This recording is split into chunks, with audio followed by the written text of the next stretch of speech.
But the last thing we saw, the Washington Commanders with the win, 23-20. Yesterday was a big day for first time since Mark Brunell stats. Oh, God.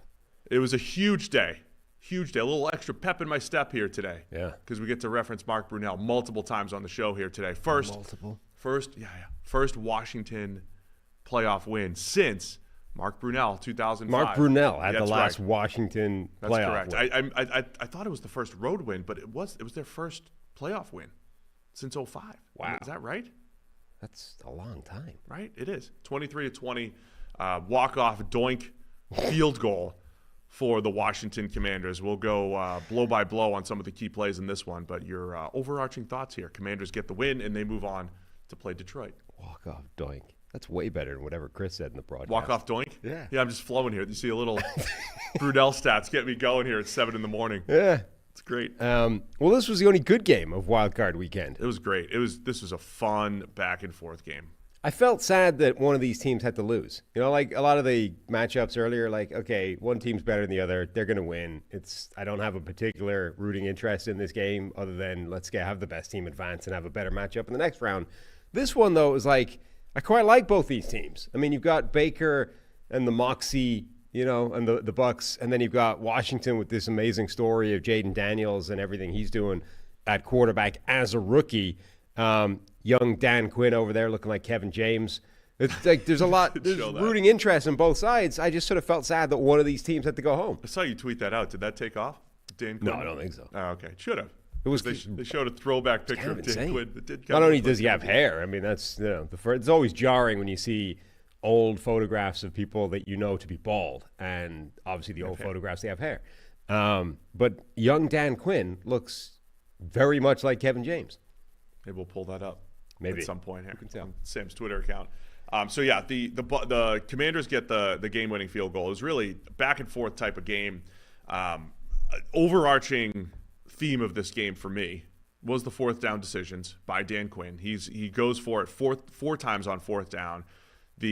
Coming into the game, they had been 20 for 23 on fourth down, which, by the way, immediately scares me because of variance. Right, I cannot help but remember the 2019 Ravens, who were not only at the forefront of going for it, but also ridiculously successful and failed in the playoffs, which is, you know, tough. Sometimes it's just tough to keep up.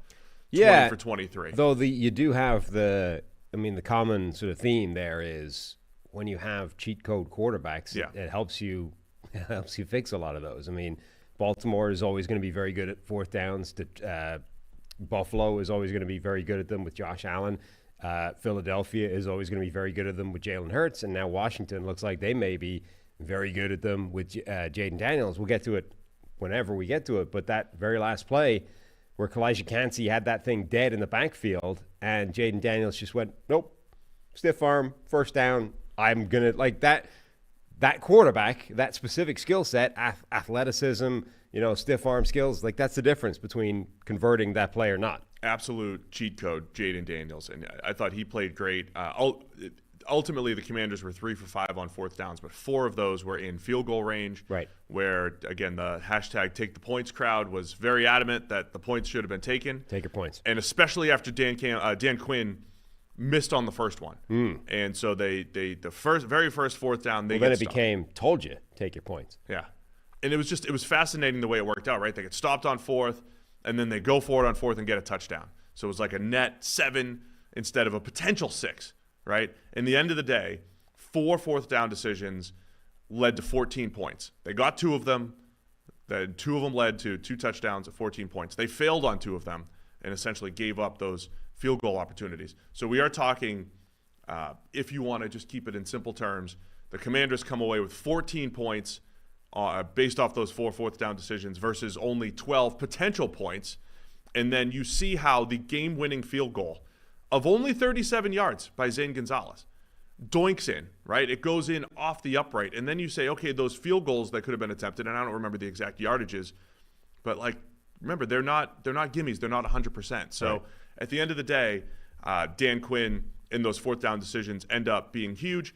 And then I just urge my friends, some of the friends in media, people that, you know, follow me and that I follow and everything, who are not listening to the show, I'm sure. But I urge you to just Can you remember just 2 weeks ago, at the very exact same time slot, with the playoffs on the line, Dan Quinn made very similar decisions where he gave up field goal attempts and they picked up 14 points instead of 6. It worked 2 weeks ago against the Atlanta Falcons on Sunday Night Football. This is the way Washington has been playing. They're leaning into what you mentioned, Jaden Daniels' special running ability and the ability to keep the defense in a bind on fourth down. And that is a big reason why the Commanders have overachieved this year. Yeah. I think you're seeing a lot of these coaches now, like this aggression, this commitment to going for it in these situations is a big part of how they're winning these games. And if in particular, when you have a quarterback that can make those decisions right from an execution standpoint. Because, like, think of how many plays where it's like, I like this decision to go for it in generic 4th and 2. I hate the play call, right? The Chargers with Quentin Johnston, we're going to run a 2-yard whip on 4th and 2 against Derek Stingley. Like, I like the decision to go for it. What the hell is that play call? So Jaden Daniels is the type of quarterback that can make a bad play call correct by executing better than the guy trying to stop him. And again, that's true for Josh Allen, for Lamar Jackson, for a lot of these other quarterbacks as well. So when you have a guy like that, like, your numbers are better. You're even better than the data says you are in those situations because your quarterback can take a busted play and fix it. And then, yeah, absolutely. And look, Washington couldn't. We'll talk about that last play for a second here. Washington could not run the ball effectively last night. They were trying. They were early down running like crazy. Brian Robinson had 10 carries for 16 yards. Austin Eckler, he did sneak a couple good runs in there, particularly on the final drive, ends up with about 3.4 per carry. Even Jayden Daniels' actual running stats, like nothing longer than 8 yards, nothing spectacular, but he did one of those, hey, I'm going to scramble, pick up a few yards rather than throwing it away. And some of the design runs early didn't go anywhere. But with the game on the line, 3rd and 2, I suggested, hey, are they going to run their best Jaden Daniels keeper? And they did. They got him out on the edge. Kalijah Cansey gets into the backfield, and then grabs Jaden Daniels' towel, unable to pick him up or to stop him. And I'm like, first off, incredible play by Cansey. He shouldn't even have been a part of that play. They're running a sweep away from him. He almost killed that thing like 5 yards deep into the backfield. Like, that was one of those. Remember, Kalijah Cansey got a lot of Aaron Donald comps at draft time because he's basically the same dimensions and ran a really fast 40 times. He was getting him last night too. Right. And the reason he got those comps is because he has that quickness to be able to get not just into the backfield, but like all the way in. You know, those plays where Aaron Donald just absolutely annihilates a guy at the line and destroys a play. And it's like, okay, that's a different way of playing the run, right? Like, we're going to play the run the same way we play the pass, which is I'm going to beat the offensive lineman immediately and be 5 yards behind the line of scrimmage making the play. Cansey made that play on that play, except he couldn't finish it and tackle Jaden Daniels. Now, some might suggest that's because his arm length is a lot shorter than Aaron Donald's, and that was a difference between the two. 4th percentile arm shows up right there, getting stiff-armed. Yeah, well, I view it more as like that's not even a bad play by Cansey. He shouldn't even have been there. Should not have even been in the backfield. I mean, the net of that play isn't good, though. You know? I mean, yeah, the end of the play isn't good, but you know who screwed up? Everyone else. You get stiff-armed and end up grasping a towel and chasing him all the way to the first down. The people that they were running it's not great. At the point of attack, they all got blocked. Washington finally blocked one up front, and it was huge. That converted a 3rd down, set up the game-winning field goal. So let's reverse a little bit because we're talking about Dan Quinn and his aggressiveness. And look, there were other factors. The biggest play of the game was Baker Mayfield. There it is. The Kevin James comp. Yeah. To Dan, right? That is. Oh, he's the king of Queens. That's good for Dan Quinn. Now, Kevin James, he was playing Sean Payton in a movie. It should have been Dan Quinn. Should have been Dan Quinn. People completely, or maybe Dan Quinn could have played Sean Payton. Never know. Okay, yeah.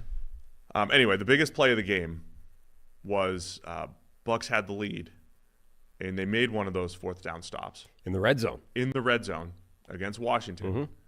May have been a pass interference on that. Levante David kind of hugging a receiver at about 6 yards down the field, if you want to call illegal contact or defensive pass interference. I think it was in play. So Washington gets stopped, and Baker Mayfield essentially fumbles a jet sweep. Washington recovers, and that led to the go-ahead touchdown. The Bucs ended up tying it later, but obviously a huge play, momentum swing even. Momentum. More important than the momentum, the actual possession changed, which was huge. Yes. And that's why Washington took the lead and really took control of the game after that. Yeah, that whole sequence was the difference in the game. I mean, Washington, remember that they got set up in goal-to-go situation with a defensive pass interference in the end zone. First and goal from the 1. Yeah. Then the Bucs defense actually stands, and Washington had chances. I mean, they had a play that they missed before. Was that the sequence where Deion Jones got a pass breakup as well? Like, yes. Dude hasn't played at all in the regular season. They're like, go out there and, defend the end zone in this key situation, Deion. Thanks. And then you have, obviously, Lavonte David with the, coverage / getting away with illegal contact in the end zone. Either way, they get out of that 4 plays having held, get the ball back. Like, that's a phenomenal break from the Buccaneers' defensive point of view. They survived this goal-to-go situation against Washington. That was the game. To me, like, the Bucs were up 3 at that point, and that was the game to that point. Massive, massive swing in their favor. They hold instead of giving up at least 3 points, maybe a touchdown, probably a touchdown. 4, sorry. And they're up 4. They have the ball. They can try and put a score on the board and try and take control of this game. And then just the timing's off. Something is wrong with the timing, whether it's the center, whether it's Baker, whether it's the motion. Was it Jalen McMillan?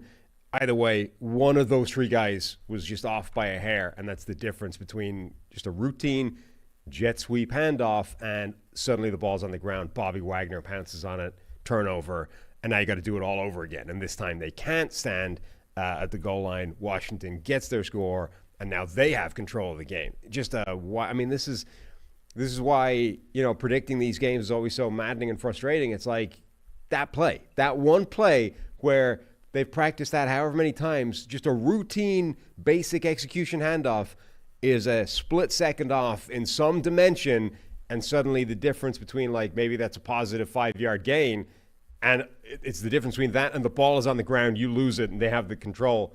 And suddenly you're now behind the 8 ball for the rest of this game. I mean, we mentioned Baker Mayfield's turnover-worthy plays as, hey, you got to keep those in check in a playoff game here. Wasn't expecting it to be a failed jet sweep, though. Thought it might be a misread of coverage, a force, right? Some of the things that he had done earlier this year. Because Baker Mayfield played great. I mean, they were the Bucs started slow, and then Baker Mayfield turns into Mike Allstott on one run, trucks Bobby Wagner. And then before you know it, it's like boom, boom, boom. They go down, score their first touchdown. Mike Evans was dominating the Marshawn Latimore matchup in this one. Latimore was coming off the hamstring injury. It kind of looked like it. Evans was getting the better of him every single time. I mean, this game was the Bucs for a while, and then again into the fourth quarter until the jet sweep fumble. Baker Mayfield trucking Bobby Wagner was not something I expected to see. It's also not how I expected that play to end once he took off and once Bobby Wagner had him lined up about 2 yards short of the first down marker. Because that was another one. Remember the game a week ago where it's like they're in trouble and then Baker kind of takes over. It might have been, was it also a 3rd and 9 from his own end zone where he decides to pick up the first down and keep that drive alive and then does it again on 3rd and 14 a couple plays later? Yeah. Similar thing. It's like Baker just decides, all right, I got this one, takes off, only he's going to be short. Like he takes off on 3rd and 9 and Bobby Wagner has him lined up at about 7 yards. You're like, oh, that's that dead. And he just ends up lowering the shoulder, pinballing off a couple of guys, picking up like 3 more yards and the first down. You're like, okay, maybe Baker's doing it again. So it threatened to be, Baker takes over again and makes those plays. The other thing I found just kind of funny or compelling in this game is you had Bobby Wagner and Lavonte David both balling out, making plays. Class of 2012 for both of them, right. I believe. Yeah. Both guys who are like Hall of Fame caliber linebackers, right up there with the best of their generation and of the best of all time. Those guys and Luke Kuechly, who's been retired for a couple of years now. But like both these guys deep into their 30s now are still making plays on playoff caliber teams. Lavonte David, Chris showed on the broadcast a couple of times, like hawked down Jayden Daniels in the open field despite being whatever he is, 34, 35 years old now. Bobby Wagner has adapted his game. Like he's lost a step. I think that's fair enough to say, but he's still playing at a really high level. And outside of randomly getting trucked by Baker Mayfield, had a really good game. Yeah, it was impressive for both of those guys.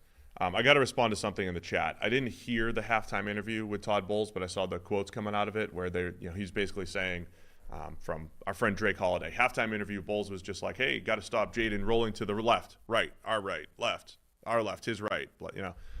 That's because that idiot Dove Kleiman tweeted about that and was like, "How is this guy still a head coach?" Because Todd Bowles, just so you understand, he's a defensive coach. Defensive coaches view the game backwards. Yeah. It's just what it is, right? So when Todd Bowles says left, it's because he's defense. Like, the Madden view where you're a quarterback and, defense thinks everything backwards, right? Because that's what you see. And also, like their X's and, like, when you draw plays, you draw it from the defensive point of view. So when Jayden Daniels rolls right, it's your left. That's why Todd Bowles said those things. It's not because he doesn't know left and right. So please, don't get suckered into that. He's a defensive coach. It's their left. That's how he thinks. That's how they're wired. He could flub it 15 times as long as it's correct by the time it gets conveyed to the players. It doesn't matter. Like, if he could legitimately not really know the difference between left and right, as long as somebody makes sure that the players are aware of which side we're talking about when he's making that communication, we're fine. When he's talking to them and he's like, "Hey, make sure we keep contained. Don't let him roll left." Right. He's talking about defensive left, right? That's how they're going to communicate. Yes. So please do not look. I'm going to criticize maybe the field goal decision by Todd Bowles, but we don't need to criticize the left and right thing, okay? So don't get suckered in to that. If you're following that guy, Dove Kleiman, just block him. Get rid of him. Oh, yeah. I mean, listen. The other guys, Warren There's Sharp's a lot of them that are bad, but Warren Sharp's tweet the other day terrible. Blaming 71 in the blocking scheme with Penn State's interception driving me nuts too. Yeah. Like, just learn ball, man. Learn ball. Anyway. So the other interesting thing about this game, and I think we mentioned it in the preview, the way Washington has been playing football. In the Atlanta game in particular a couple weeks ago where they leaned on Atlanta and just controlled possessions, the Bucs only had 7 possessions in this game because, again, Washington had, in the first half, a 17-play, 92-yard drive. They had 5 different drives with at least 10 plays. Right? This is how they're playing football. And even in a game where they couldn't run the ball effectively, right? They were just banging their head against the wall, but they still ended up with about 30 carries, banging their head against the wall, but it's slowing the game down. And Baker Mayfield only went 15 of 18 passing, right? They didn't have many opportunities offensively, and this is just an underrated part of the game. So every possession was crucial. And at the very end, after Dan Quinn is going for all these fourth downs, and it becomes this net positive, you've got, first off, the Bucs execution failures in the fourth quarter. You have the dropped jet sweep fumble, and then it's 3rd and inches, and they line up to convert this thing, and the snap count's off, right? Snapped early, everything's off, and they lose yardage, and that sets up 4th and 3 instead of from 3rd and inches, 3rd and 1 to 4th and 3. So they kick the field goal down 3 to tie it to 2020, right? Pretty conventional move. But that was the one with 4:45 left. You could kind of envision the way Washington plays their ball control. I mean, you got to trust your defense to stop them, but Washington ended up running out the entire clock, the rest of the game. So Tampa Bay never got the ball again. So kicking that field goal to tie it, you got to go for the tie, ends up becoming a critical move that, again, the data might say you want to go for that and not kick the field goal to tie it. Yeah, this was a wild game in terms of it was the classic shortened game with very few possessions. I mean, Washington, Tampa Bay, you look at the numbers, they were significantly more efficient and more productive on the offensive side than Washington, but Washington refused to leave the field and kept going for all these fourth downs and keeping these drives alive, even when in a normal game, or if they hadn't done that, they would have been forced to settle for field goals or simply, lost possession. They kept possession of the football, so kept the more efficient offensive team off the field, and then ultimately the big difference between the two ends up being the turnover, right? That fumble gives them an extra possession, and the game is so tight at that point, the extra possession is everything. So that ends up being everything. It's such an annoying, reductive way of analyzing the game, but one slight error in execution is the difference here. Tampa Bay had an opportunity to take control and win this game and lost it because they fumbled the ball in a jet sweep. We apologize to anyone experiencing any of the buzzing. We're working on it. We are checking the mics at the moment here. Hashtag check the mic. So, yeah, that ended up being – look, I wonder if the shouty shows are going to talk about Todd Bowles being too conservative, going for the field goal. No shouty shows, unless maybe you listen in. Will the shouty shows compliment Dan Quinn for never taking the points and always going for it? No. And then criticizing Todd Bowles for hashtag take the points? No. And being a big part of the loss here.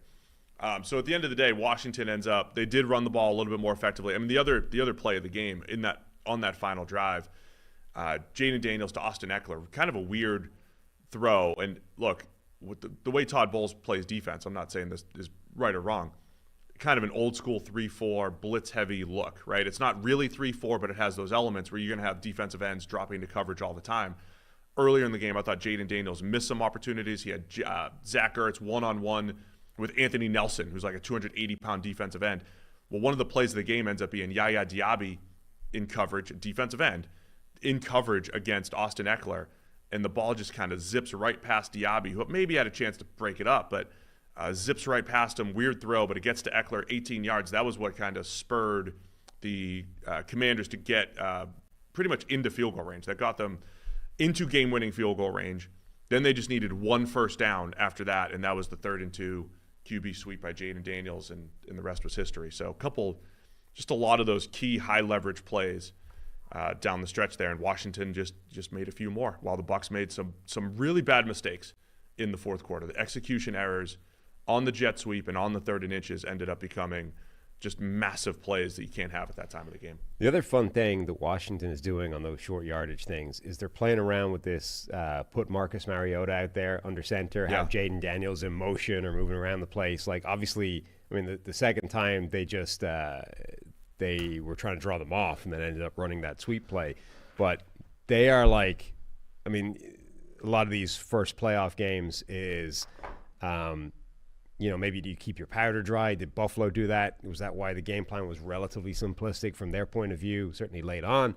They're putting things on tape. Like now, the next team that has to play Washington is looking at this and going, what are they setting up with this Marcus Mariota coming on, Jayden Daniels in motion thing? Like, what do we have to worry about on this play other than simply Jayden Daniels taking the ball in a sweep or all the usual things we have to worry about? Now we have to, plot out what this stupid trick play could be and spend time actually, planning for that in the future. I like that. It also, because I don't know if Jayden Daniels is the best QB sneaker. He gives Marcus Mariota the ability to run the sneak, and you kind of save. I mean, look, Daniels took some big hits again, much like he used to do at LSU. He went full cartoon again early in that game. He did. He got popped. Zion McCollum hit him pretty hard. He actually launched him into the air. Yes.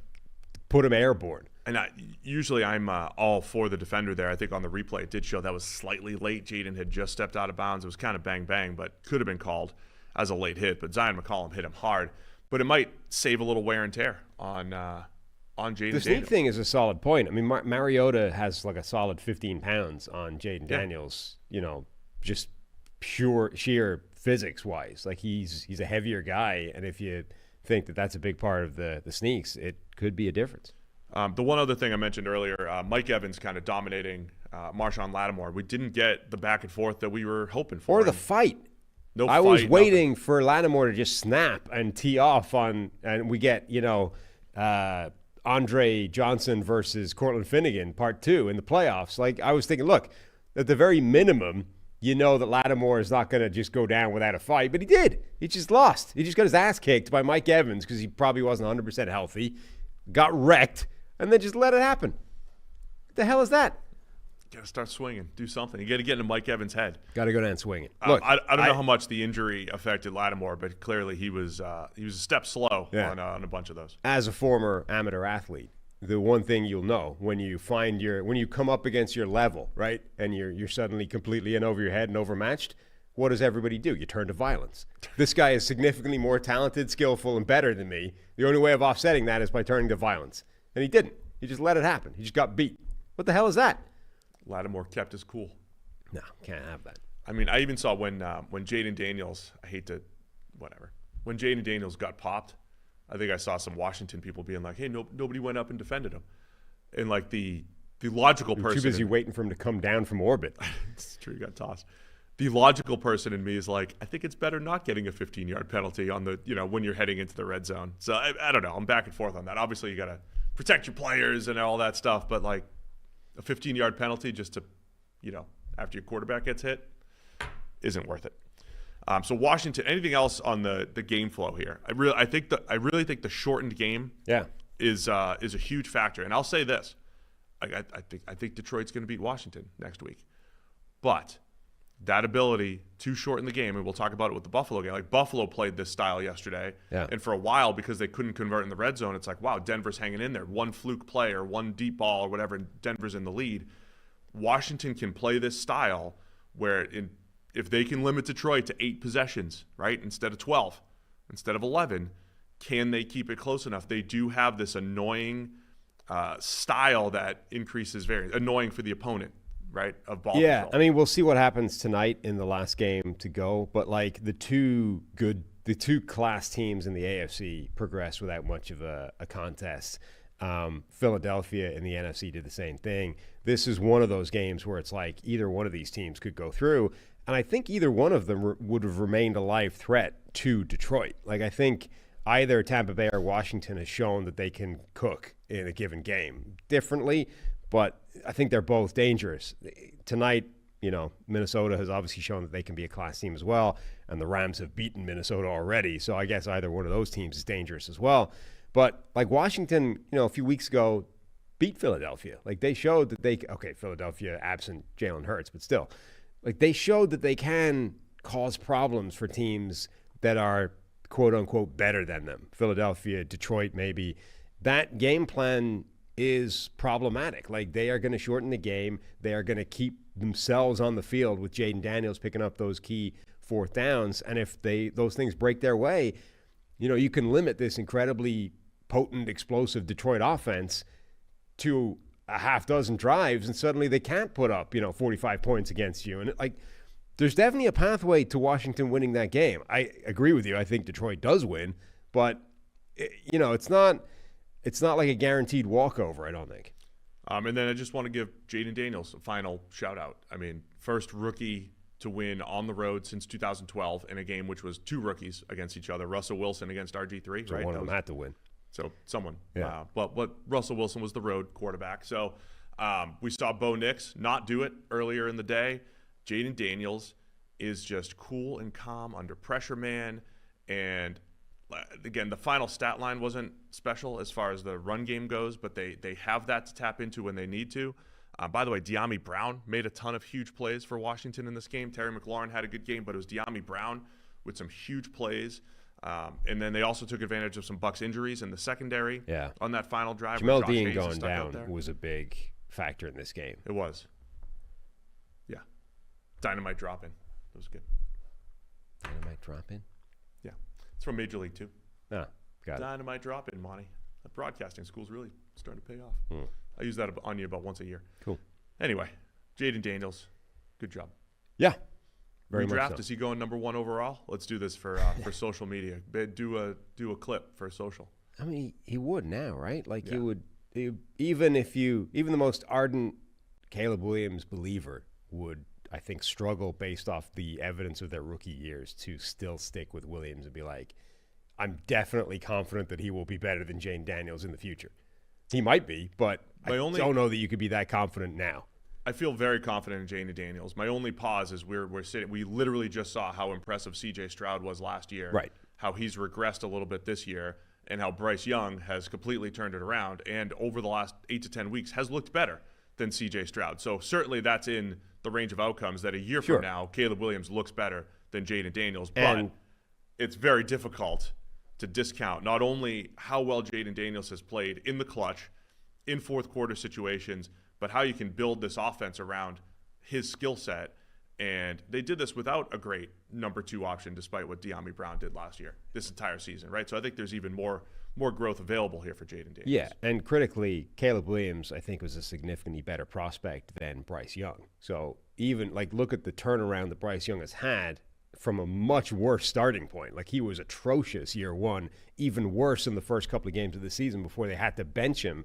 Caleb Williams hasn't played as badly as that and is a more talented prospect. So, if you want to project the optimistic outlook for Caleb Williams, like in several different ways, it's better than Bryce Young was at that point. So the ceiling is still really high. It's just there's no way you could be confident that he will be better than Jayden Daniels based off the fact that Daniels has been amazing, maybe the best rookie performance ever. I mean, Stroud was maybe the best rookie performance ever, and Daniels has probably been slightly better than Stroud. So we're having this endless sequence of like best rookie ever.